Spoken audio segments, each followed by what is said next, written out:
Students, कैसे हैं आप? आशा करते हैं सब अच्छे ही होंगे। आज हम class first year chapter 4 ailing planet लेकर के आए हैं। यहाँ पे हम आपको सारी स्टोरी भी समझाएंगे और इसके सारे क्वेश्चन आंसर भी आपको लिखाएंगे, जो हमारे सीबीएसई बोर्ड के लिए भी लाभदायक है और यूपी बोर्ड सारे बच्चे इनको देख सकते हैं। हालांकि इस तरीके से आपको यूट्यूब पे क्वेश्चन आंसर नहीं मिल पाएंगे। हमारी निजी भाषा होती है, यहाँ पे मीनिंग्स भी लिख रखते हैं ताकि आप लोग याद भी आसानी से कर सको। तो आपको पता ही है, हमारा एलिंग प्लेनेट जो टॉपिक है, एक पर्यावरण संरक्षण को देखते हुए बनाया गया है। इस एलिंग प्लेनेट का केवल एक ही उद्देश्य है कि हमारी पृथ्वी आज बहुत दूषित होती जा रही है। पहले क्या होता था, आप कथाएं भी सुनते थे और वहाँ पे जो है नाटक भी आपने देखे हुए हैं। तो वहाँ पे जो लोग होते रहते थे वो झरनों का पानी पीते थे, नदियों का पानी पीते थे। नल नहीं थे उनके पास, लेकिन बहुत स्वच्छ पानी होता था, बिल्कुल सही रहते थे। और आज नल का पानी पीते हुए भी लोग बीमार हो जाते हैं। कारण क्या है? कहीं ना कहीं प्रदूषण। इसके लिए क्या जिम्मेदार हो रहा है? प्रदूषण। और प्रदूषण का केवल एक ही मुख्य कारण है इंसान। आज अगर प्रदूषण की वजह से कोई परेशान भी है, प्रदूषण की वजह से हमारी पृथ्वी लगातार बीमार होती जा रही है, इसीलिए इसका नाम इन्होंने टॉपिक में एलिंग प्लेनेट रख दिया है। नानी पालकी वाला थे और इन्होंने एलिंग प्लेनेट इसका नाम रख दिया है। ठीक है, तो इनका कहना है कि हमारी पृथ्वी पर इतना ज़्यादा हम लोगों ने स्वयं ही इतना ज़्यादा प्रदूषण फैलाया हुआ है। इस तरीके से देखो, बहुत सारे चिमनीज लगा रखे हैं, हमने वाहन चलाते हैं हम। ठीक है, तो हमारी पृथ्वी आज रो रही है, बहुत ही उदास है। क्या हमें ऐसा करना चाहिए? जिस पृथ्वी पर जिसके लिए आप जी रहे हैं, वह अपने माता पिता जिन्होंने आपको इतना बड़ा किया हुआ है, और उन्हीं को आप खाना ना दो। आप बहुत सारी ऐसी कहानियां सुनते हो। अभी हाल में ही एक न्यूज आई हुई है कि एक लड़के ने अपने पिताजी को मारते मारते मार डाला। तो ये सब क्या है? आप राक्षस मत बनिए, आप एक इंसान है। और ये चीज हमेशा याद रखिएगा, हमारी पृथ्वी हमारी एक धरोहर है। आप केवल एज ए गिफ्ट इसको जो है सेवन करिएगा इसका।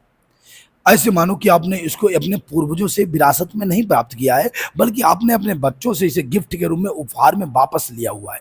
और जब बच्चे की चीज आप लेते हैं तो उसको सुरक्षित रखते हैं। तो इसी तरीके से आप इसको भी समझ के चलिएगा कि बच्चों से आपने उपहार लिया हुआ है, और इसको ठीक उसी तरीके से जैसे उन्होंने आपको दिया हुआ है, ठीक वैसे ही बच्चों को भी वापस आपको उसी सुंदर स्वच्छ पृथ्वी को लौटाना है, उसी स्वच्छ पर्यावरण को वापस करना है। क्योंकि मरने के बाद आप तो रहेंगे नहीं, लेकिन बच्चों को इसका सामना करना पड़ेगा। जैसे ग्लोबल वार्मिंग में क्या कहा गया, आप जानते हैं, सभी लोग ग्लोबल वार्मिंग जानते हैं। तो ग्लोबल वार्मिंग का मतलब होता है पृथ्वी का उष्मायन। आज इतना ज्यादा वाहन चल रहे हैं, इतना ज्यादा जो है कि हमारी पृथ्वी पर चारों तरफ से क्या हुआ कि इतने ज्यादा वाहन, इतने ज्यादा, इतनी घनी आबादी, इतनी ज्यादा बस्ती और इतने वाहन है कि उनकी वजह से CO2 की मात्रा लगातार बढ़ती जा रही है। हम लोग वृक्ष लगातार हर वर्ष जो है कई मिलियन एकड़ जो है वृक्ष काट दिए जाते हैं। और बच्चों को लगातार कटने से क्या होता है? पेड़ CO2 दिया करते थे, ऑक्सीजन लेते थे, CO2 जो है ग्रहण करते थे और ऑक्सीजन देते थे।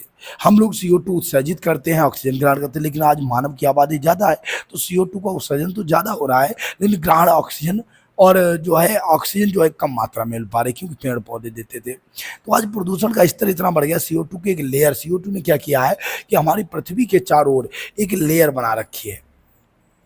सूर्य का प्रकाश जो है लगातार दिन के दौरान, जब सूर्य होता है तो दिन के दौरान इसका प्रकाश आता है पृथ्वी पर, और रात में सारा वापस आता है।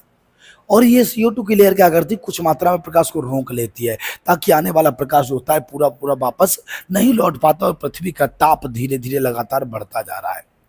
वैज्ञानिकों का, नानी पालकीवाला जी का मानना है कि अगर इसी तरीके से पृथ्वी का टेम्परेचर बढ़ता रहा, तो इस टाइम पे पृथ्वी का टेम्परेचर 1 डिग्री बढ़ा हुआ है, और 2050 तक ये स्तर कितना, कम से कम 5 डिग्री तक पहुंच जाएगा।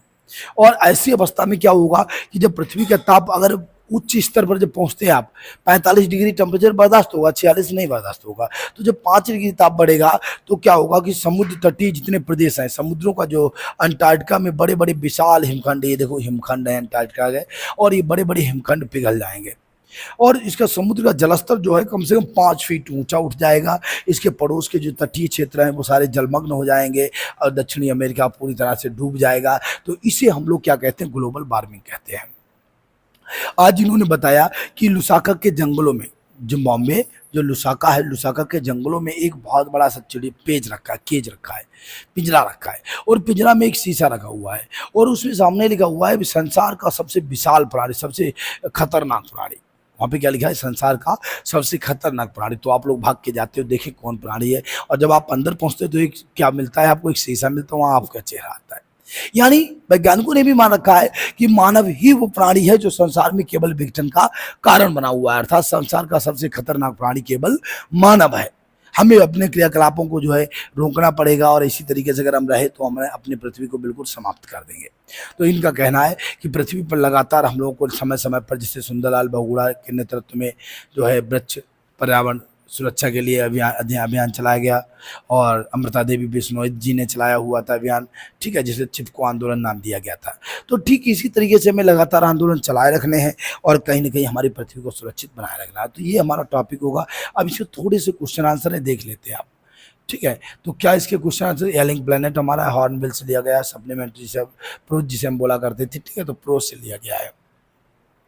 तो देखिए जरा क्या है इसका पहला क्वेश्चन कह रहा है विच मूवमेंट डज नानी पालकीवाला रिफर्स टू। तो मैंने आपको बताया भी था कि नानी पालकीवाला जो है कौन सा उन्होंने मूवमेंट चलाया था, तो the ailing planet.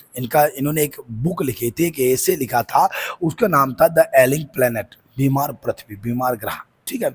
The green movement roles refers to the green movement, अर्थात उन्होंने ग्रीन मूवमेंट्स रोल चलाया था, एक नाटक आया था ग्रीन मूवमेंट, अर्थात हरित आंदोलन, हरित ग्रह आंदोलन। उन्होंने हरित ग्रह आंदोलन चलाया था जिसका अर्थ ही केवल ग्रीन मूवमेंट था। This movement is a global effort, एक कैसा था, वैश्विक स्तर पर प्रयास था। This movement is a global effort advocating for sustainable development and protection of the environment, अर्थात यह मूवमेंट जो था केवल एडवोकेटिंग कर रहा था किसकी, सस्टेनेबल डेवलपमेंट, अर्थात एक टिकाऊ विकास के लिए। यह मूवमेंट केवल इसलिए चलाया गया था कि एक टिकाऊ विकास किया जा सके, ताकि जो है सभी को सुरक्षित किया जा सके, पृथ्वी को सुरक्षित किया जा सके, and the protection of the environment, पर्यावरण की सुरक्षा के लिए जो आंदोलन जो है हरित गृह युद्ध चलाया गया था, ठीक है। क्वेश्चन के आंसर हमने बहुत सरल बना रखे हैं और ज़्यादा क्वेश्चन भी नहीं, 4-5 क्वेश्चन है, इनको बढ़िया से आप तैयार कर लीजिएगा, ठीक है। हिंदी इसके मीनिंग जरूर लिखा करो, मैंने लिख के आप याद किया करो। किसी विद्यालय से आप रिलेटेड है, हर जगह आपके आंसर एक काम करेंगे। What goes under the fort cost more than that what goes inside it, अर्थात what goes under the post coat, अर्थात आज के समय में क्या हो रहा है कि कितना ज़्यादा, क्या किससे ज़्यादा बढ़ रहा है। तो हमें पता है कि खाने की जो सामग्री है वो सस्ती पड़ रही है और खाना पकाने के लिए ईंधन महंगा हो रहा है। कारण क्या है, एक मानव की बढ़ती हुई आबादी, आज आबादी अगर ज़्यादा है तो उसका केवल एक कारण है महंगाई। अगर महंगाई जो है, आबादी बढ़ती रही तो महंगाई और भी बढ़ती चली जाएगी, और इसीलिए इनका मतलब ये था कि what goes under port cost more than what goes inside it, अर्थात इससे क्या प्रभाव पड़ रहा है, क्या प्रभाव पड़ेगा, क्या लगातार आज बढ़ता जा रहा है। तो आज महंगाई बढ़ती जा रही है, तो क्या लिखेंगे, the expenses is growing nowadays, या the expensive the cost of fuel, आज जो है कॉस्ट ऑफ फ्यूल जो है, अर्थात ईंधन की जो है कीमत जो है लगातार बढ़ती जा रही है। आज कितनी कीमत हो चुकी है, खाद्य सामग्री से ज़्यादा कीमत फ्यूल की हो गई। तो कैसे लिखेंगे, the cost of fuel used for cooking has become more expensive than the cost of food being cooked, अर्थात आज फ्यूल की कॉस्ट जो है, the cost of fuel have been more increased, ठीक है, हैव बिकम मोर, अर्थात expensive, ज़्यादा महंगी हो चुकी कॉस्ट ऑफ फ्यूल, किससे, the things the cost of the food being cooked, जिस भोजन को पकाया जाता है उससे ज़्यादा महंगा उसका ईंधन हो गया है, ठीक है। फिर है this is very miserable for human life, और ये मानव जीवन के लिए बहुत ही घातक होगा, बहुत ही हानिकारक होगा, यह मानव जीवन के लिए बहुत ही हानिकारक होगा, ठीक है। नेक्स्ट क्वेश्चन है what do we need to plant more forest in the India, अर्थात भारत में हमें सबसे अधिक प्लांट क्यों लगाने चाहिए, क्या कारण होना चाहिए। तो हमें इसलिए लगाना चाहिए ताकि हम अपने पृथ्वी को बचा सकें। तो कैसे इसका आंसर होगा अगले वाले का देखिएगा, we need to plant more forest for environmental, economical and social benefits, अर्थात वो इन्वायरमेंटल, एक पर्यावरणीय तरीके से भी लाभदायक होगा, ठीक है, इकोनॉमिकल, आर्थिक स्तर से भी लाभदायक होगा, एंड कैसे होगा, सोशल बेनिफिट्स, और सामाजिक लाभ भी देगा। इसलिए we need to plant more forest, अधिक जंगल लगाने चाहिए, ठीक है। Forest play vital role of regulating the climate, अर्थात फॉरेस्ट एक अत्यावश्यक, वाइटल मीन्स क्या होता है, अत्यावश्यक होता है। Forest play an important role, ये भी लगा सकते हो आप, फॉर रेगुलेटिंग द क्लाइमेट, जलवायु को समान बनाए रखने के लिए, प्रिवेंटिंग सॉइल इरोजन, ये भूक्षरण को रोकते हैं, and providing resource and supporting biodiversity, और बायोडाइवर्सिटी जैव विविधता को जो है सपोर्ट करते हैं, कंट्रोल ओवर करते हैं, ठीक है। तो प्लांट हमारे लिए बेहद आवश्यक है। नेक्स्ट नेक्स्ट पॉइंट हमारे पास है, how can over fishing and dissemination for of forest prove harmful. अर्थात किस तरीके से ओवर फिशिंग करना और जंगलों का विनाश करना, डिसमिनेशन में से होता है जंगलों का विनाश, ठीक है, प्रूव हार्मफुल हानिकारक क्यों हो रहा है। तो ये तो आप खूब भी जानते हो, अगर ओवर फिशिंग होती रही तो पर्यावरण असंतुलन बन जाएगा। मछली का काम क्या होता है, हर जीव का पृथ्वी पर कहीं ना कहीं कोई न कोई उपयोग है, आप ये नहीं कह सकते कि इसका कोई उपयोग नहीं, क्यों है, ठीक है। तो मछली अगर तालाब में है तो वो सारी गंदगी को, सारे सड़े गले पदार्थों को नष्ट करती रहती है, पानी को स्वच्छ बनाए रखती है। तो अगर आप लगातार फिशिंग करेंगे तो क्या होगा, एक अवस्था वो आएगी कि पूरा जल प्रदूषित हो जाएगा, पर्यावरण असंतुलन बन जाएगा, ठीक है। और डिफॉरेस्टेशन ज़्यादा होगा तो क्या होगा, बहुत ज़्यादा इंक्रीज फ्लड्स, बाढ़ उत्पन्न होगी, ड्राइव से स्पेसीज तो बाद एक्सटेंशन, जो प्रजातियां हैं वो सभी विलुप्ति के कगार पर आ जाएंगी, CO2 की मात्रा अब्सॉर्प्शन जो है खत्म हो जाएगा, रेड्यूस ऑक्सीजन प्रोडक्शन, ऑक्सीजन उत्पादन कम हो जाएगा। तो ये सारे प्रोसेस में हो जाएंगे, ठीक है। तो देखो क्या हुआ, ओवर फिशिंग डिप्लीट्स फिश पॉपुलेशन। पहली बात तो ये ओवर फिशिंग जो होगी डिप्लीट्स फिश पॉपुलेशन, अर्थात फिश पॉपुलेशन को जो है कम कर देगा, जो फिश की जो आबादी है उसको कम कर देगा, ठीक है। दूसरी बात, कॉजिंग इकोलॉजिकल इनबैलेंस, एक कैसा आर्थिक स्तर भी प्रभावित होगा, इकोलॉजिकल इम्बैलेंस हो जाएगा, एंड थ्रेटनिंग फूड सिक्योरिटी, और फूड सुरक्षा को पर भी प्रभावित होगी, थ्रेटनिंग फूड सिक्योरिटी, उसके लिए धमकी होगी। Wild deforestation destroy habitat, reduces oxygen production and carbon dioxide क्या होगी, कार्बन डाइऑक्साइड डिस्ट्रॉय हो जाएगी, और क्या क्या एब्सॉर्प्शन कम हो जाएगा, increasing floods and drives species to bad extinction. तो ये सारी घटनाएं घटित होंगी, बहुत सारी कमियां आ जाएंगी। आप लगा देना ओवरफिशिंग से क्या हानि हो सकती है, और जंगलों से तो आप जानते भी हो, ठीक है। एक हमारा इसके लॉन्ग आंसर टाइप क्वेश्चन है, आपके 4 क्वेश्चन तो शॉर्ट में स्क्रीनशॉट लेते जाइएगा।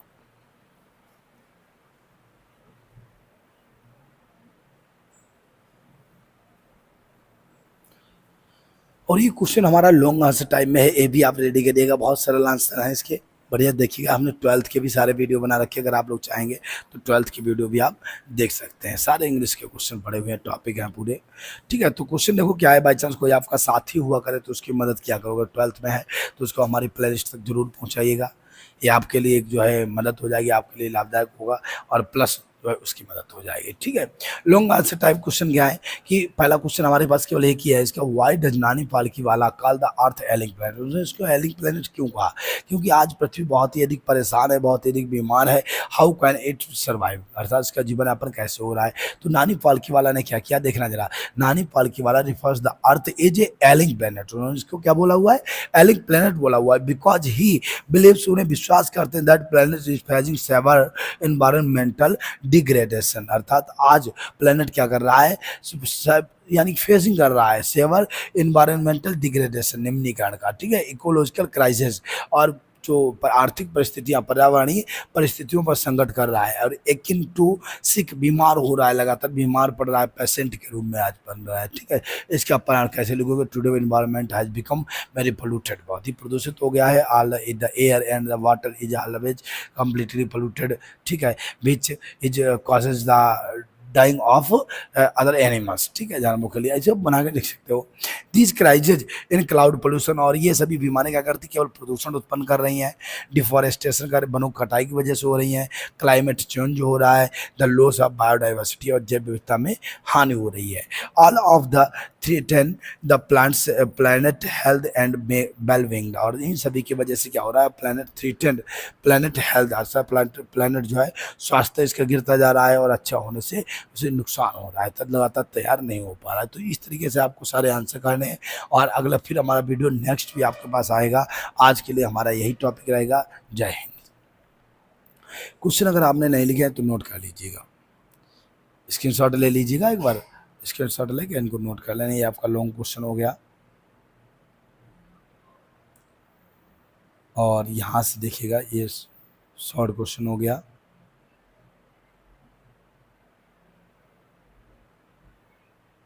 ये आपके क्वेश्चन होंगे,